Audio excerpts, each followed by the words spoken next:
안녕하세요. 금요사건 파일 디바제식합니다.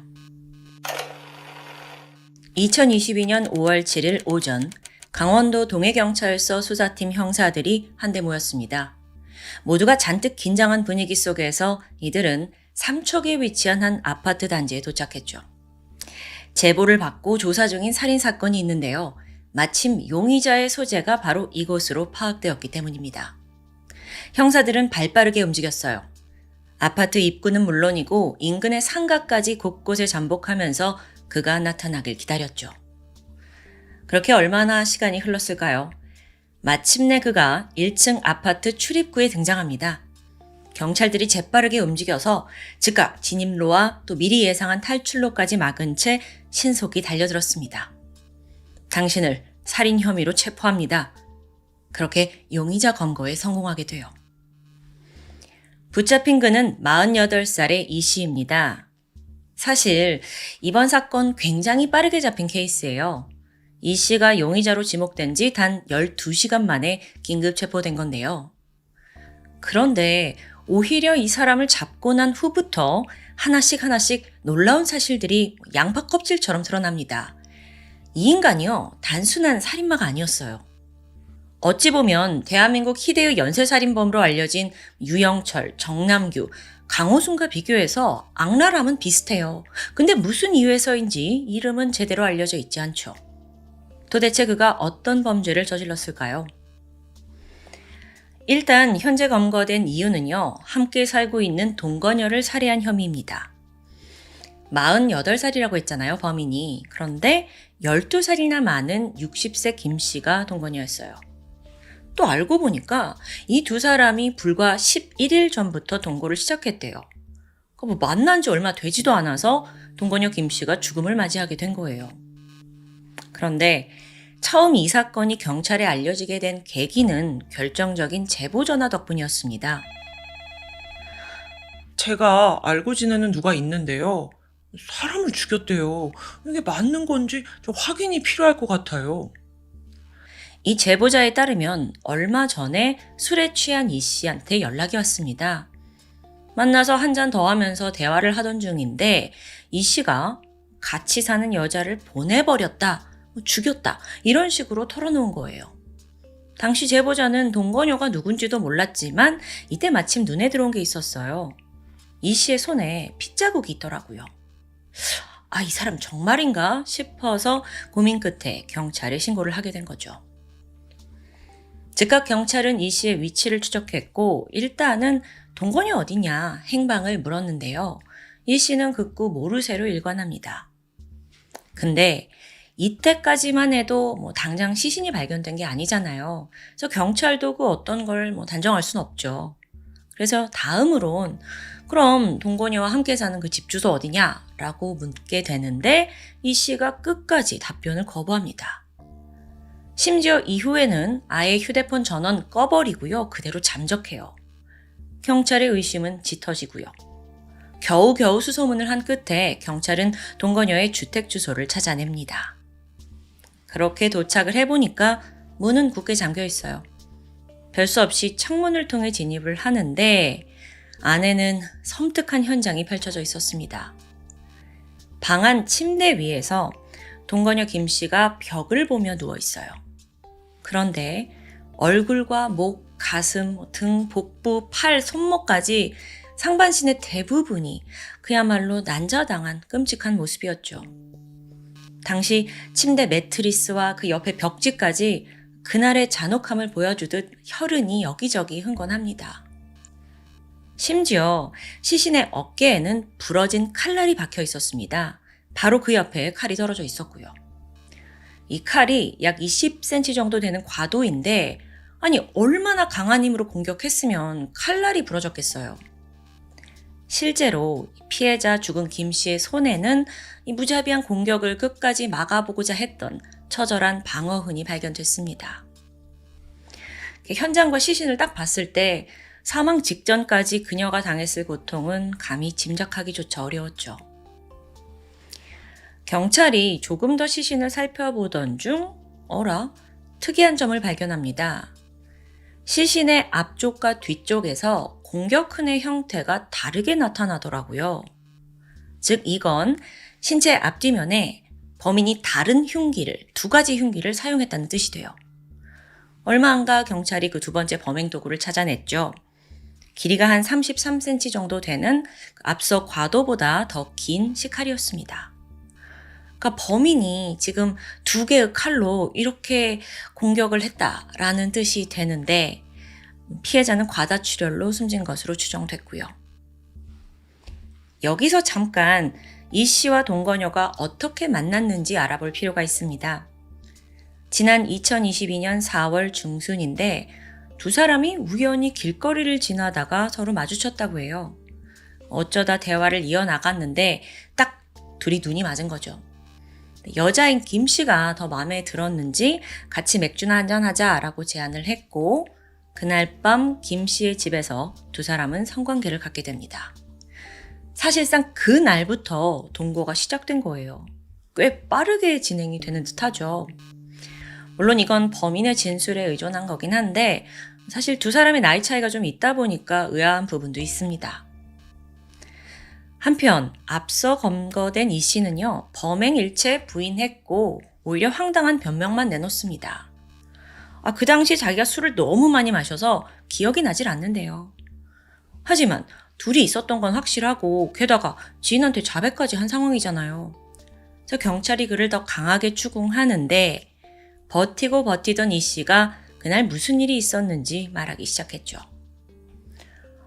술자리를 같이 가졌는데요. 자꾸 딴 놈한테 눈길 주고 그러니까 집에 와서 말다툼을 했던 것 같긴 한데. 그러니까 동거녀가 다른 남자한테 어떤 호의적인 태도를 보인 게 화가 나서 우발적으로 살해했다는 주장이죠. 어쨌든 그렇게 자백을 받아내면서 이 사건은 남녀 사이의 말다툼 속에 벌어진 비극적인 살인 정도로 묻히는 듯 했습니다. 하지만 여러분, 사건 발생 3개월이 지난 2022년 8월이에요. 범인 이 씨에 대한 충격적인 사실이 언론에 최초로 보도됩니다. 그 내용이 놀랍게도 범행이 이번 한 번뿐이 아니었다는 점이에요. 이미 지난 2001년과 2012년에도 2명의 여성을 잔혹하게 살해한 적이 있는 완전 상습 범죄자였던 거죠. 좀 더 알아볼까요? 그의 첫 번째 살인은 약 20년 전인 2001년 5월입니다. 경산 마산의 한 주택에서 발생했어요. 피해자는 그의 전처 A씨였죠. 당시 아내가 난 더 이상 당신이랑 못 살겠다 이혼을 요구해요. 여기에 격분한 E씨가 양손으로 A씨의 목을 힘껏 눌러서 의식을 잃게 만들었고요.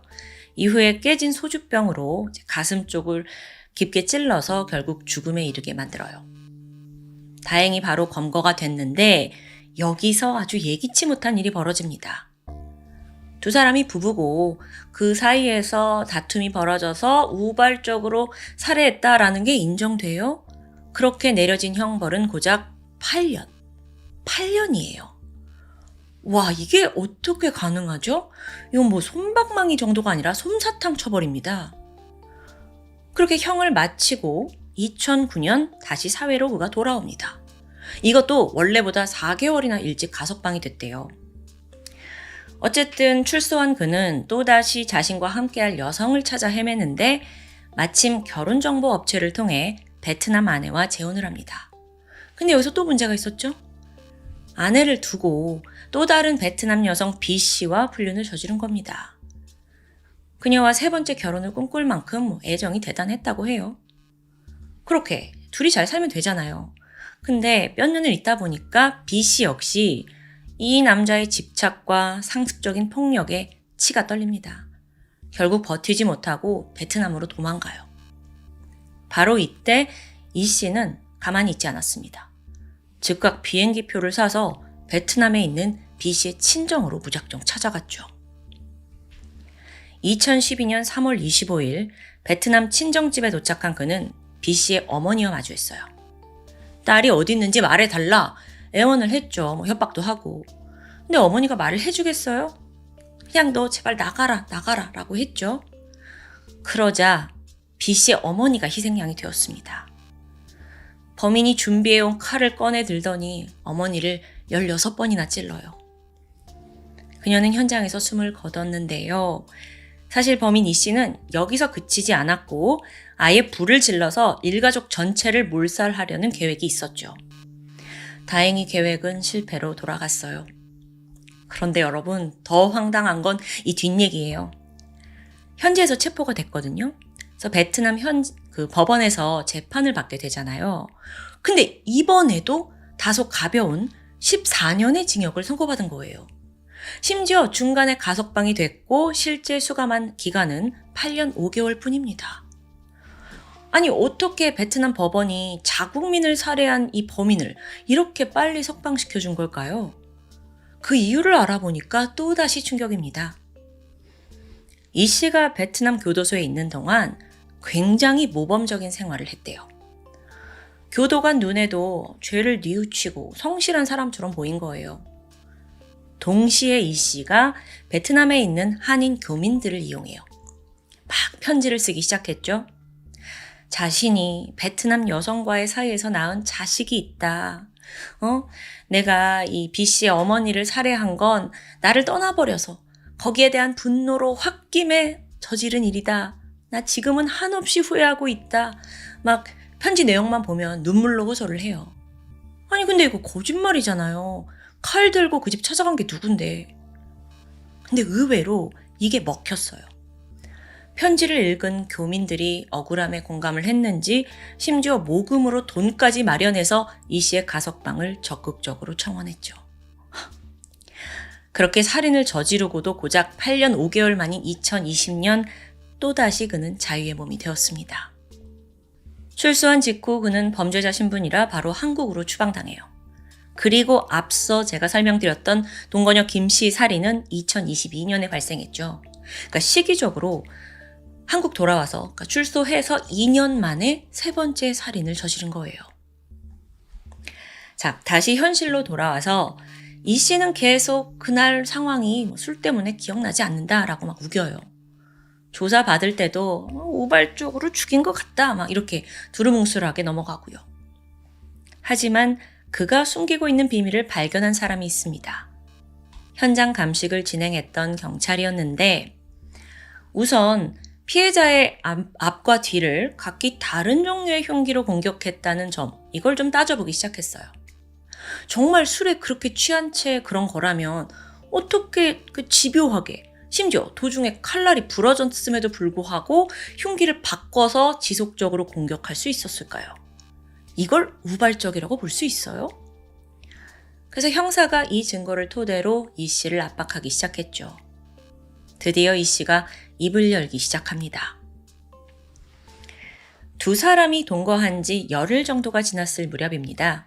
사건 전날인 5월 5일 오후였죠. 문득 그는 동건녀 김 씨가 예쁘게 화장을 한 걸 알아채요. 평소에는 화장도 잘 안 하던데 오늘은 왜 화장을 했을까? 하는 순간 이 씨의 머릿속에 다른 남자 만나려고 저러는 거 아니야? 그래서 꾸민 거야? 의심이 들었대요. 근데 그 의심이 쉽사리 가시지 않았고 막 불쾌감으로 번졌죠. 그래서 저녁 식사하는 내내도 막 저기압 상태였어요. 그러다 저녁 8시가 됐는데 이 씨의 친구가 술이나 한잔하자 전화가 걸려옵니다. 이 씨는 여전히 저기압에 좀 찝찝한 마음으로 동거녀를 대동하고 약속 장소로 나가게 돼요. 그날 술자리가 자정까지 이어졌거든요. 근데 이때 술을 먹던 동거녀 김 씨가 마침 그날 이제 만난 이 씨의 친구한테 말을 건네요. 정말 친구분 사람이 참 좋아 보이네요. 너무 멋진 것 같아. 다음에 우리 집에도 초대할 테니까 놀러 오세요. 이게 이제 남자친구의 친구에게 어쩌면 입에 발린 칭찬일 수도 있잖아요. 근데 이게 이 씨에겐 아주 기분 나쁘게 들린 거예요. 계속 뇌리에 남아있고요. 왜 내 친구가 마음에 들어? 하면서 막 심각한 왜곡을 하는 거죠. 참. 그렇게 얼마 후 집으로 돌아오자마자 이 씨가 동건녀를 쏘아붙입니다. 너 왜 안 하던 화장했어? 너 솔직히 말해봐. 너 아까 딴 놈 만나고 온 거지? 그리고 내 친구한테 왜 이렇게 들이대냐? 그러니까 모든 의심은 다 남자 관계예요. 황당한 김 씨가 무슨 소리 하는 거냐 막 화를 냈고 설명을 하려고 했는데 이때 이 씨가 그녀의 막 엉덩이를 발로 걷어차면서 계속 시비를 걸었다고 합니다. 두 사람의 다툼이 거칠어지기 시작했죠. 그런 와중에 이 씨가 먼저 말을 해요. 야, 내가 치사하다. 내가 이 집 그냥 나갈까? 근데 여기에 이제 집주인 동건혁 김 씨가 그래, 당장 나가버려. 소리를 쳐요. 홧김에 한 소리겠죠? 근데 범인에 따르면 그 순간 극도의 배신감을 느꼈다고 합니다. 그리고 순간적으로, 아니 예전에도 그랬던 것처럼 김 씨를 죽여버리겠다고 결심한 거예요. 즉각적으로 벌어졌죠. 주방으로 달려가더니 과도를 집었고요. 바로 안방 침대에 앉아있던 김 씨에게 달려듭니다. 눈에 살기가 가득해요. 그리고 더 이상의 대화도 없이 그대로 목과 가슴, 복부 수십 회에 걸쳐 찔렀죠.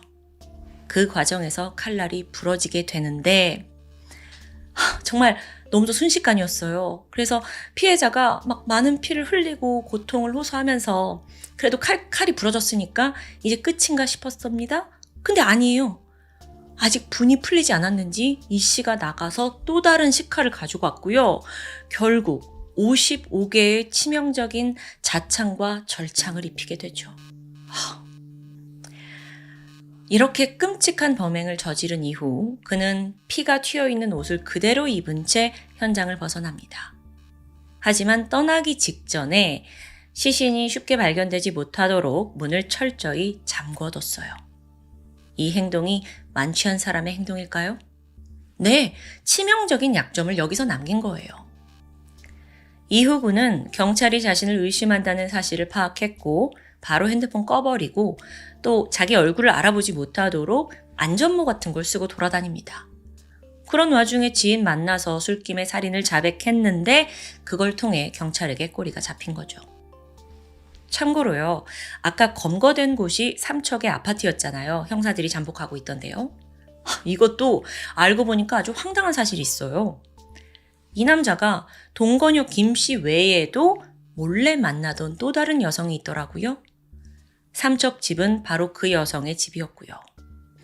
게다가 추후 진행한 사이코패스 검사 결과도 충격적이더라고요. 40점 만점에 32점을 받습니다. 참고로 우리나라 연쇄살인마 유영철의 경우 38점을 받았고요.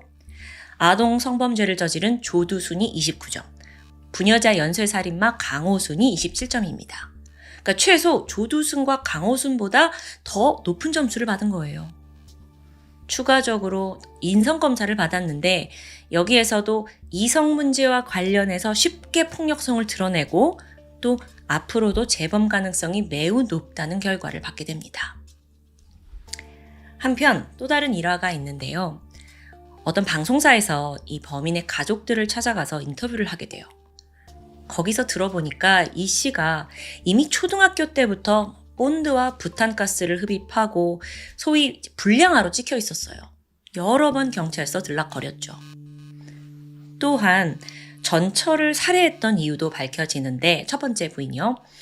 맨날 본드 마시고 막 환각 상태에 빠져서 아내를 상습적으로 폭행했대요. 그러니까 전처가 견디다 못해서 도망을 가게 되는데 나를 떠났다는 그 분노 때문에 아내를 7일 만에 찾아내서 잔인하게 살해했던 거예요. 그러니까 일종의 이건 보복살인이거든요. 근데 당시의 법원은 이 남편 이 씨의 진술에만 의존해서 우발적 살인이다. 그리고 8년 어이없는 형량을 선고했던 겁니다.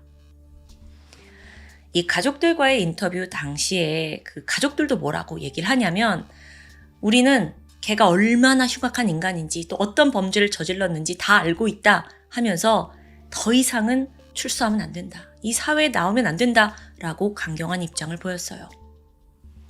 그렇다면 과연 이번 재판에서는 어떤 판결이 내려졌을까요? 이 씨의 인생 세 번째 살인 재판, 이번에도 역시나 교묘하게 해결책을 찾아 나섭니다. 그 형을 좀 줄일 목적으로 온갖 지인들한테 탄원서 좀 써달라 부탁을 해요. 아니 근데 이게 어떻게 가능했는지가 궁금하거든요. 이 씨가 참 섬뜩한 사람이에요. 왜냐면 한때 그와 친했던 친구들 또는 같이 일을 했던 동료들은 이 씨요? 아유 이 씨 되게 순하고 성실하고 좋은 사람이에요. 라고 입을 모으더라고요. 와, 지금 앞서 가족들조차 걔는 구제불능이다 막 혀를 차는데 반대로 사회적인 관계에서는 이중적인 착한 남자의 모습을 보여왔던 겁니다. 그리고 여러분, 이건 익히 잘 알려진 전형적인 사이코패스의 특징이기도 해요. 왜 그 테스트를 받았는지 아시겠죠? 그렇게 살인 혐의로 기소된 사이코 이 씨는 검찰 쪽에서는 얘는 사형이 마땅하다라고 구형을 했지만 1심 판단은 무기징역이 내려집니다. 이걸 또 검찰은 부족하다고 항소를 했고 범인 측은 과하다라면서 항소를 해요. 결과는 마찬가지였죠. 이미 2번의 살인 전적이 있고 또 재범 사이 간격이 지금 짧잖아요. 그러니까 얼마나 죄질이 나쁜지 다 보여주고 있는 거예요. 이 씨의 재판은 결국 대법원까지 가긴 했는데 다행히 원심은 그대로 확정이 되었죠. 그렇게 사이코패스의 삶은 막을 내리게 됩니다. 그런데요, 여러분, 우리나라 법은 어떻게 이런 위험인물을 애초부터 그렇게 쉽게 세상에 보내준 걸까요? 아니, 처음에 형량을 높게 주면 2번째, 3번째 비극은 막았을 수도 있잖아요. 이런 솜사탕 처벌의 영향 때문인지 실제 우리나라 강력범죄의 재범률이 무려 50%에 육박한다고 합니다. 그러니까 10명이 교도소에 들어가면 그중 5은 또 범죄를 저지르고 있는 거예요. 이게 안일한 처벌, 범죄자의 사정만 고려해주는 지나친 인권주의의 폐해가 아닌가라는 생각도 들었습니다. 단순히 이 사람이 초범인지 아닌지 그 여부, 지금 반성하고 있는지 아닌지 여부, 맨날 이런 거 되게 중요시 여기잖아요. 근데 그렇게 이분법적인 시선으로 판단할 수 있는 문제일까요? 범죄가 줄고 있지 않은 현 사회에 대한 탐구와 범죄자의 본질을 바라보는 현명한 시각이 우리 사회와 또 판사에게 필요하다는 생각이 들었습니다. 지금까지 금요사건 파일 디바제식합니다. 안녕하세요. 금요사건 파일 디바제식합니다. 2022년 3월 13일 청주시 흥덕구 정막이 맴돌던 새벽 3시에 복대동에 위치한 원룸촌에서 사이렌이 울려 퍼졌습니다. 갑작스러운 소리와 이 상황에 주민들이 하나둘 눈을 비비면서 창밖을 확인했죠. 거리는 이미 경찰들로 북적거렸고요. 어딘가 심상치 않은 분위기입니다. 한편 현장에 온 경찰들이 빠르게 한 원룸 안으로 진입합니다. 들어가서 이곳저곳 둘러보다가 눈에 띈 곳은 베란다였어요. 야, 저거 사람 발 아니야? 당시 베란다에는 이불이 쌓여 있었는데요. 그 사이로 사람의 한쪽 발이 삐죽 나와 있는 거예요. 근데 이게 왜 한눈에 알아보기 힘들었냐면 발이 살색이 아니라 이미 까맣게 변색될 정도로 부패가 상당히 진행된 상태였죠. 경찰들은 피해자를 확인하기 위해 조심스럽게 이불을 들췄습니다. 예상대로 그곳엔 시신이 놓여 있었죠. 피해자는 31살의 남성 이 씨. 그는 엎드려 있었는데 마치 무언가로부터 도망을 치려는 듯한 모습으로 사망했습니다. 또 팔이 머리를 감싸는 형태로 또 공격으로부터 방어하는 것처럼 보이기도 했고요. 시신의 상태가 한눈에 봐도 심상치 않았어요. 그는 속옷만 입고 있었고요. 몸 전신에 상처와 멍이 빼곡했습니다. 근데 시신에 또 다른 특이점이 있었죠. 온 몸을 뒤엎은 이 수많은 상처에도 불구하고 단 한 개의 저항흔도 발견되지 않았다는 겁니다. 즉 이건 쌍방의 다툼으로 사망한 게 아니라 일방적인 무차별 폭행에 의한 사망이라고 볼 수 있어요. 그리고 또 현장에서 발견된 게 있는데요. 흉기로 추정되는 3단봉, 이게 하나가 있었고요. 또 피해자가 직접 쓴 메모가 남아 있습니다. 그 안에는 이 피해자 이 씨가 죽음을 맞이한 그날의 끔찍했던 상황을 낱낱이 보여주고 있었습니다. 우선 그 이 씨의 마지막 행적을 좀 따라가 볼게요. 그는 약 한 달 전인 2월 초부터 행방이 묘연했어요. 마지막 연락은 시신으로 발견되기 3일 전인 3월 10일 그날이었는데 이 씨를 찾아온 사람은 집주인이었죠. 지난달 방세를 내지 않았어요. 그래서 계속 전화를 걸었는데 응답이 없는 겁니다. 사실 이 집주인은 이미 여러 번 세입자들이 월세 안 내고 그냥 도망가는 그런 일들을 겪었거든요. 그래서 일단 건물에 와서 집에 있는지 확인을 하려고 몇 번이나 이 씨네 집에 찾아왔던 거예요. 그간에 그가 목격한 게 있습니다. 집 앞에 놓여있던 그 자전거의 위치가 계속 바뀌더라고요. 집에 누가 살고 있구나 라고 생각을 했죠. 아니 근데 왜 연락을 안 받지? 결국 집주인은 이 씨네 집 문을 두드립니다. 쾅쾅쾅.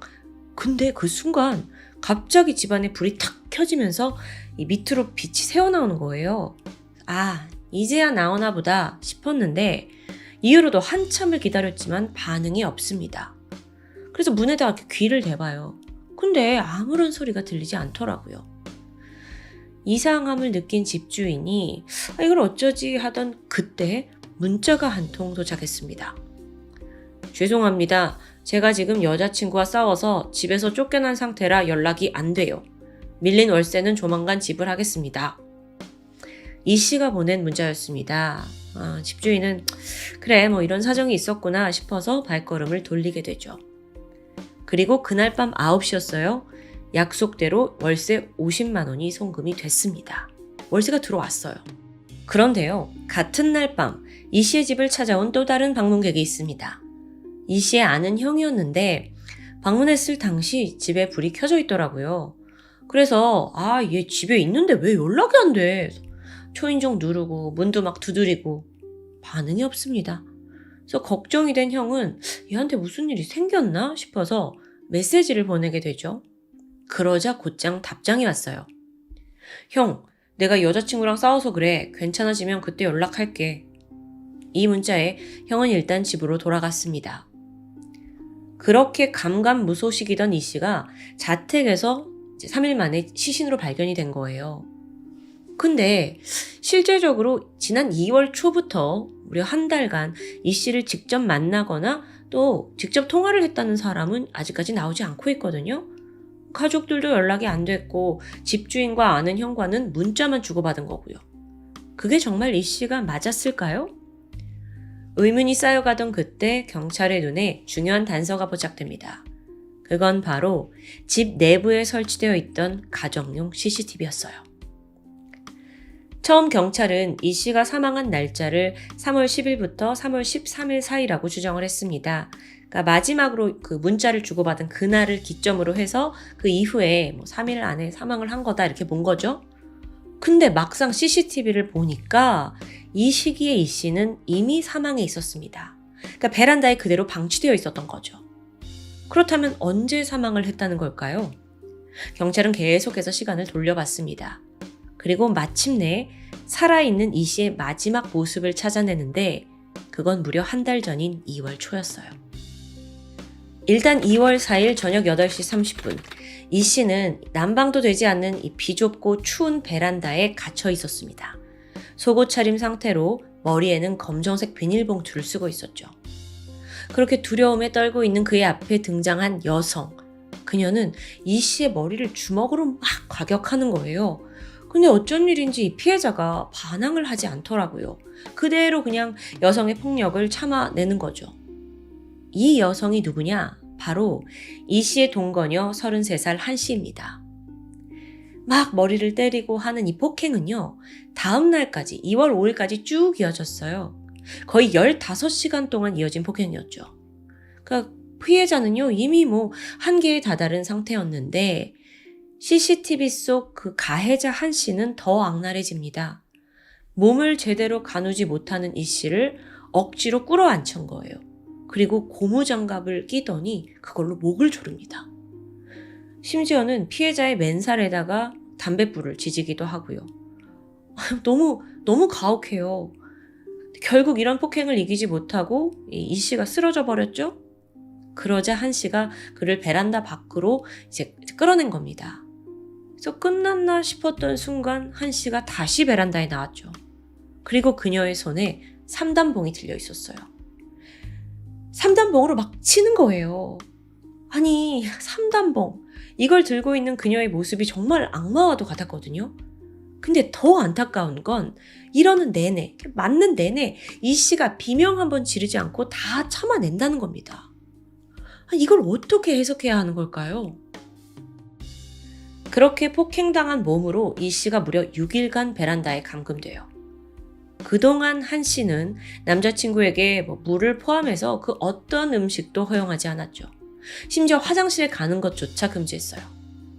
이렇게 철저하게 통제된 상황 속에서 이 씨는 탈수 증세, 저체온증으로 서서히 죽어가고 있었는데 결국 2월 11일 숨이 끊어집니다. 그리고 나서 한 씨는 한 달이라는 시간 동안 시신을 그대로 베란다에 방치해 둔 거고요. 여기까지 확인한 경찰은 수많은 의문을 갖게 됩니다.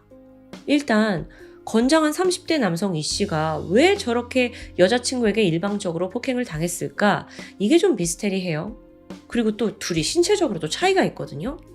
여성 한 씨는 한 160cm 정도 키에 호리호리한 체구였고요. 남성 이 씨는 175가 넘는 좋은 체격이었어요. 그러다가 더 충격적인 게 밝혀지는데요. 알고 보니까 이 가해자 한 씨 여성이 당시 임신 4개월 임산부더라고요. 그리고 애 아빠는 동거하던 이 씨였고요. 아니 그럼 왜 아이의 아빠이자 같이 살던 남자친구를 왜 살해하냐고요. 이 씨와 한 씨의 도저히 이해할 수 없는 이 관계, 그 시작은 1년 전으로 거슬러 올라갑니다. 2021년 5월 피해자 이 씨는 타지에서 이 지역에 와서 좀 외로운 생활을 하고 있었어요. 그러다 우연히 볼링 동호회에 갔고 거기서 한 씨를 만나게 된 거죠. 한 씨는 처음엔 아주 자상하고 또 따뜻하게 챙겨주는 성격이었습니다. 그러니까 이 씨가 빠르게 빠져든 거죠. 그렇게 두 사람이 만난 지 한 달 만인 6월, 그때부터 교제를 시작합니다. 한 씨, 이 여성이 굉장히 밝고 씩씩한 성격이었다고 해요. 그래서 이 씨의 가족들에게까지도 이쁨을 받았고요. 남자친구 가족도 막 살뜰하게 챙겨요. 이 씨 아버지가 혼자 살고 있는데 아버님 외롭지 않으세요? 식사는 하셨어요? 외출하세요? 이렇게 수시로 막 연락을 드려요. 그러니까 이 아버지는 너무 예쁘죠. 한 씨 너는 우리 예비 며느리다 라면서 정말 각별히 아꼈다고 합니다. 그러니까 겉으로 봤을 때는요. 이 두 사람이 정말 아름다운 만남을 하고 있는 완벽한 커플이에요. 하지만 그 내면에는 끔찍한 비밀이 숨겨져 있었죠. 사실 이 둘의 관계가 일반적인 연인 사이라고 보긴 힘들었습니다. 왜냐하면 연애를 시작한 지 4일째부터 무직이던 여성 한 씨가 남자친구에게 돈을 요구하기 시작해요. 당시 남성 이 씨는 그냥 체크카드로만 생활하면서 신용카드 없이 알뜰하게 살고 있었거든요. 돈 아껴서 결혼을 하고 싶은 생각도 있었고요. 근데 여자친구가 지금 만난 지 4일째 만에 처음엔 10,000원, 100,000원 하다가 이제 점점 이게 불어나는 겁니다. 그러니까 이 씨의 경제 사정도 급격히 힘들어지기 시작하죠. 그러다 어느덧 만난 지 3개월 만에 두 사람이 동거를 시작하게 돼요. 정확히 동거라기보단 이 씨네 집에 여성 한 씨가 들어와서 살게 된 거죠. 그러니까 기생충의 삶을 펼치게 되는 겁니다. 월세? 당연히 남성의 몫이고 전기값조차 자기가 내질 않았대요. 동시에 남자친구가 너 오늘 어디 갈 거야? 너 빨리 들어와. 너 빨리 집에 와야지 하면서 다른 사람을 만나지 못하도록 철저히 통제하기도 했고요. 여성 한 씨는요. 이런 생활비뿐만 아니라 자기가 놀 유흥비까지 남자친구에게 요구합니다. 그렇게 동거가 이어지는 1년의 시간 동안 그녀가 뜯어낸 돈이 무려 6천만 원에 달해요. 심지어 이 씨가 이제 살해됐잖아요. 그리고 나서 한 달이란 시간이 좀 있었는데 그때 통장에 있던 돈 다 자기 계좌로 이체시켰고요. 또 죽은 남친의 카드로 1,200만 원이 넘는 돈을 결제합니다. 와 진짜 되게 무서운 여자 같은데 그럼 왜 남자친구 이 씨가 이렇게까지 당했느냐? 여기에 또 한 가지 문제가 있습니다. 사실 이 씨가 지적장애 3급을 판정받았어요. 그렇다고 해서 삶에 엄청난 지장이 있는 건 아니죠. 성격이 내성적이긴 했지만 사람들 만나는 거 좋아했습니다. 그래서 여자친구 만나기 전까지도 동호회에 참여하고 친구들도 자주 만났어요. 근데 두 사람이 동거를 시작한 후부터 이 씨가 빠르게 변한 거예요. 사람들 만나는 빈도도 줄어들었고 아예 아무런 모임도 결국 나오지 않았다고 해요. 또 어느 날은 지인들에게 이런 문자가 왔습니다. 여자친구가 안 좋아해서 나는 이제 연락 못할 것 같아. 그러니까 이 여자친구가요, 좀 내성적이고 유약한 이 씨를 이용해서 주변의 관계를 다 끊고 있는 거예요. 그렇게 고립된 이 씨는 오직 여자친구 말에만 순종하는 말 그대로 노예로 길들여지게 된 거고요. 그러니까 동거를 한 이후에 이 두 사람의 관계가 연인이라기보다는 좀 기묘한 주종 관계? 여자친구 이 씨는 게다가 남자친구가 어떤 행동을 하든 어떤 말을 하든 굉장히 모욕적인 말을 쏟아냈습니다. 너 때문에 다 이렇게 된 거잖아. 네가 비정상이니까 내가 너 때문에 너무 죽고 싶어. 난 너 때문에 너무 불행해. 근데 그럴 때마다 이 씨는 미안하다, 미안하다 라면서 내 탓이다, 자신을 탓한 거예요. 앞서 이 살인 현장에서 발견된 메모 기억하시죠? 거기에는 이 씨의 그 안타까운 심정이 고스란히 적혀 있었습니다. 이 메모가 유서는 아니에요. 근데 그동안 자신이 여친에게 어떤 잘못을 했는지가 낱낱이 적혀 있어요. 예를 들어서 여보가 깨워줬는데 안 일어남. 돈을 여보에게 제때 주지 못함. 나는 노력했지만 고친 것이 없음. 이 메모장이요, 마치 어린아이의 반성문 같았습니다. 그런 이 씨를 더욱더 효율적으로 통제를 하기 위해 어느 날 여자친구가 사온 게 있어요. 그게 3단봉이었죠. 사실 2월 4일 첫 폭행 당시에 가해자 한 씨는 남자친구가 사망했다라고 생각을 한 것 같아요. 그런데 다음 날인 새벽 남자친구가 베란다에서 꿈틀거리면서 깨는 모습을 본 거예요. 아직 안 죽은 거야? 하더니 추가적으로 폭행을 이어갔죠. 결국에 차디찬 베란다로 옮긴 후에는 그저 죽기만을 기다리고 있었던 겁니다. 그렇게 계획대로 순조롭게 되는 듯 했는데 이때 예상치 못한 일이 벌어졌죠. 월세를 받으려던 집주인이 방문한 겁니다. 게다가 같은 날 밤에 또 아는 형까지 왔고요. 급한 마음에 한 씨는 남자친구인 척 문자를 했어요. 돈도 보냈고. 근데 이대로 갔다간 의심을 사는 건 시간 문제잖아요. 한 씨는 초조해지기 시작합니다. 결국 2022년 3월 13일 마음을 굳게 먹은 그녀가 향한 곳은 청주시 흥덕구 복대경찰서. 제가요, 사람을 죽였어요. 시신은 저희 집 원룸에 있고요. 그렇게 경찰에 가서 자백을 하면서 시신이 발견된 거예요. 근데 이게 제 생각이긴 한데 막 죄책감에 시달리다가 그랬다기보다는 어차피 머지않아 걸릴 거 자백해서 감형이라도 받아볼까라는 생각은 아니었나 싶기도 합니다. 한편 보통의 연인 사이에서 범죄는 조금 더 신체적으로 우세한 남성이 가해자가 되는 경우가 많이 있습니다. 근데 오늘 사건은 완전히 그 반대예요. 그래서 사건을 담당한 경찰 또한 160밖에 안 되는 이 왜소한 여성이 이런 짓을 저질렀다고? 굉장히 믿기 힘들어했어요. 그래서 한 씨에게 살해 동기를 물었죠. 그러자 그 사람이요, 평소에 저한테 거짓말도 하고 막 바람도 폈거든요. 제가 진짜 죽이려던 건 아니에요. 제가 그래도 임신 중이잖아요. 그래서 조절이 안 된 거예요. 그러니까 화풀이를 하려고 폭행을 시작했는데 자기가 임신한 상태다 보니 호르몬 영향으로 선을 넘었다라는 이야기입니다. 변명인 거죠. 그러면서 이 여자가 끝까지 내 범행은 모든 게 다 이 씨의 잘못이다. 애초부터 저 사람이 나한테 이렇게 했기 때문에 나도 이렇게 한 거다 라고 주장을 하는 거예요. 하지만 경찰이 확인해 본 결과 이마저도 다 연극이고 거짓말이었어요. 그 남자친구가 바람을 피웠다는 그의 전 여자친구가 있거든요. 이 전 여자친구가 등장을 하는데 헤어진 후에 단 한 번도 만난 적이 없어요. 그러니까 억지 주장인 거죠. 게다가 한 씨는 우발적인 살인을 주장했습니다. 하지만 재판부는 이 범행의 잔혹성도 너무 심하고 또 3단봉도 미리 사다 놨고 또 무엇보다 피해자가 지적 장애인이다 라는 점에 주목했어요. 그리고 1심에서 25년형을 선고했죠. 여기에 한 씨는 심신미약, 양형 부당을 들어서 항소했지만 여전히 25년형은 그대로 유지됩니다. 최종적으로 2023년 4월에 대법원으로 사건이 갔는데 마지막 판결에서 징역 25년 확정. 그렇게 길고 길었던 재판이 마무리되었습니다. 그런데요, 여러분. 마지막으로 이 사건에는 여전히 풀리지 않는 의문점이 있습니다. 먼저 피해자 이 씨가 사망한 시점이 2월 11일이에요. 근데 여자친구 한 씨는 자기가 2월 말에 친언니에게 범행 사실 다 털어놓고 그 이후부터는 쭉 언니의 집에서 생활했다고 주장을 합니다. 그런데 집주인과 형이 그 집에 방문해서 문자 받은 그날은 3월 10일이에요. 즉, 집 앞에 온 걸 이제 눈치채고 한 씨가 문자 보내고 돈도 보낸 거죠? 그렇다면 2월 말부터 언니의 집에 있었다는 그 증언이 앞뒤가 맞지 않는 겁니다. 게다가 자전거의 위치도 계속 바뀌었다고 집주인이 봤고요.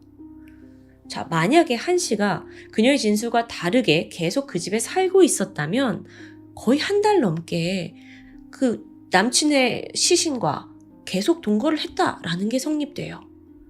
베란다 이불 더미에 튀어나온 발이 점점 시커멓게 되고 있는데 그걸 보면서 한 씨는 무슨 생각을 했을까요? 근데요, 이 부분에 대해서는 한 씨가 나는 언니 집에 있었다 라고 진술한 이후로는 그냥 묵비권을 행사했어요. 입을 다물어버린 거죠. 여러분, 과거에는 단순히 금품이 목적이거나 원한, 치정에 의한 살인이 주를 이뤘습니다. 근데 현대로 올수록 약간 가까운 상대를 쥐락펴락하는 가스라이팅 범죄가 참 많이 증가하고 있다라는 생각이 들어요.